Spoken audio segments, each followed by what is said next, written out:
ha, alis tayo bukas. Yung ano punta tayo sa Taguig, yung pasyalan doon. Sabi ko, actually, ang tagal ko na yun. Ang tagal ko na yun sinasabi sa kanya na pumunta kami ng Christmas doon. Tapos pumunta kami na itong Valentine's. Hanggang sa mawala na siguro yung mga decoration doon. Ngayon lang siya nag-aya. Tapos ng Valentine's, tapos na yung Christmas. Pero anyway, nung pumunta nga, yun nga, nung hapon na yun, mga alas 4, sabi niya, Bert, hindi ka pa bihis, alis na tayo. Eksakto naman, nakaligo na ako nung time na yun. Magbibihis na lang ako. Tapos, ayun, pumunta nga kami sa Taguig. Tapos, medyo hindi ganun ka, ko kasi nga, may nararamdaman ako, masakit ang pusong ko. Kasi pang 3 days ko pa lang. Tapos nakarating na kami yan, habang nagbibiyahe kami, nagtatanong siya. Tapos sabay tanong, tatungo lang ako ng tungo. Ngayon ako pag tinutuka ako eh. Tapos, nakarating nga kami doon, mga 5:30 na. Tapos, ayan, dumaan kami dyan. Tapos, ang pala dyan is gate 7. Doon pala ang parking ng motor sa pinakadulo. So, maganda yung place niya. Tapos, ayan nga, nakita nga namin yung nakalaki ng, probinsya, no? Diba? Laki, diba? Na siguro, ang ganda nito pag may ilaw. Kasi medyo maaga-aga pa eh, 5:30 pa lang. Tapos, eto naman stage. Siguro dito ginaganap yung mga pag may event sila. Ang laki-laki ng space. Tapos, ang hangin, ang lamig. Alam mo bang kahit tumambay ka lang dyan, sarap ng Ang ganda, ang galing ng Taguig. Ang ganda ng pasyalan nila. Grabe, in fairness. Medyo malayo nga lang sa amin. Tapos, di pagpasok namin dyan, buti na lang, andyan pa yung pamasko na decoration, nung Christmas na decoration. Tapos, andito pa yung Valentine's na decoration. At least, nagpunta kami dyan, dalawang celebration, Christmas, tsaka nung Valentine's. Actually, ang ganda talaga ng pwesto niya, ang ganda ng place niya. Hindi na ako nagulat talaga, kaya marami nagpupunta rito. Ang dami niyang pwedeng, ang dami niyang pang IG, ang dami niyang pwedeng pang picture. Siguro ang saya dito pag may event. Kasi sabi daw nung guard, binubuksan lang daw yung mga ilaw na to pagka, may event. Nung Valentine's daw, yan, pinabuksan daw yan, tsaka nung Christmas, siguro Christmas maraming days yun, kasi nga talagang yun yung pasyalan talaga na, yun yung month talaga na pasyalan. Tsaka, syempre ngayon, hanggang ka lang si siya, kapag wala daw event, 6 a.m. to 6 p.m. lang, so hindi daw siya talaga nagpapailaw, pinapalabas niya talaga.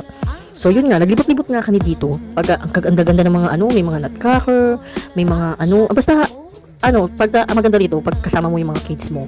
Kasi marami silang pwedeng paglaruan dito, ang dami pwedeng pang picture nila. Tsaka hindi sila mapapawisan dito, ang presko ng hangin. Ewan ko lang kapag summer na. Kasi hindi pa naman summer eh. Tapos, basta maganda siya. Natuwa naman ako kasi first time ko ngayong araw. First time ko ngayon, actually. Kasi nga, matagal ko nang sinasabi, Pasko pa, diba? Maganda siya. Tapos pupunta pa sana kami dito.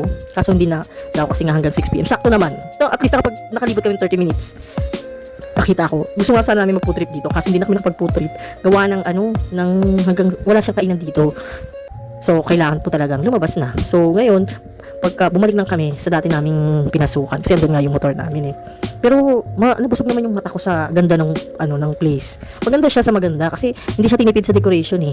Kaya nga sana, kung bata talaga, pero ang ganda niya, pwede ka dyan tumambay sa lang, tamang emote ka lang dito kapag broken ka. Broken? O, ayan, tapos, ayun nga, nilabas na kami ni Ate Gord. So nagtanong nga ako about dito sa place kung bakit walang pailaw. Yun nga daw, sabi niya iilawan to baka December na ulit.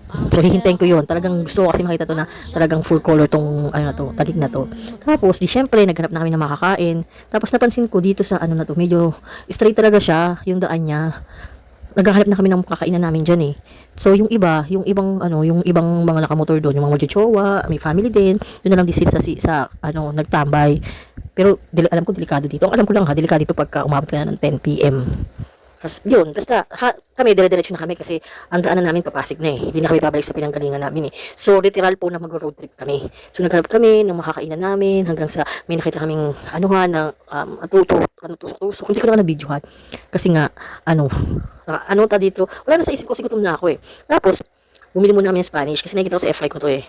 Tapos try namin, bumili muna ako ng 10 pieces para at least tikman ko masarap. Tikman ko naman, masarap naman siya. Hindi ko na siya nabibiyuhan. Tapos nung pabalik namin, gutom pa kami, may nadaanan kaming food tripan dito sa Pasig. Hindi ko lang alam kung anong place to, pero inaalam pa ng jowa ko. Yan, dito kami kumain. Marami ditong food tripan. Tsaka napakamura. Tulad nitong kinakain namin. Dinakdakan 50 pesos, sisig 50 pesos. Tapos yung juice namin is 10 pesos lang yan. So, busog ka na sa 60 pesos. Tapos, masarap naman siya. Tapos, sabi ko kay Papa, pabili tayo ng mais. Gusto ko kasi yung mais na yun. Tapos, yung natikman ko dun sa Binondo ng sobrang creamy. Kasi hindi naman siya ng super creamy. 90 pesos nga lang siya. Maliit na. Pero ang sarap niya. Ang ayaw ko lang yung pinaka-cheese niya kasi hindi siya malasa. So, ganun naman talaga. Alangan naman sobrang special. Siyempre, mahal na yun, di ba? Tapos, masarap. Tapos, try din namin tong pusit. Yung pusit, di ba? Ang sarap din nito. Grabe. Tinesting lang namin ng isa lang kasi medyo busog na kami. Sabi na rin namin na putripan na kinain. So, okay naman siya so far. Tapos sabi ko kay Papa, sabi nga ni Papa, babalik din daw siya ulit dito. Kasi titikman niya pa daw sa dulo. Kasi hindi na nga kami punta ng dulo eh. Kasi balak nga namin umikot-ikot. So, marami kami inikutan dyan. Tapos, basta galing kami ng, basta marami kami inikutan ng time na yan. Tapos, dire-diretso na kami, dumaan muna. Umikot naman kami ng Mandaluyong, tapos dumaan kami sa, basta ang dami namin inikutan, na may iyaano ko yung mga inikutan namin. Hindi ko kasi alam kung ano. Tapos niyan, dumiretso muna kami sa Pandahan, dahil may kinuha ako. Tapos, uwi na kami ng bahay. Yun lang, Mama, Mami. Maraming salamat. Love you.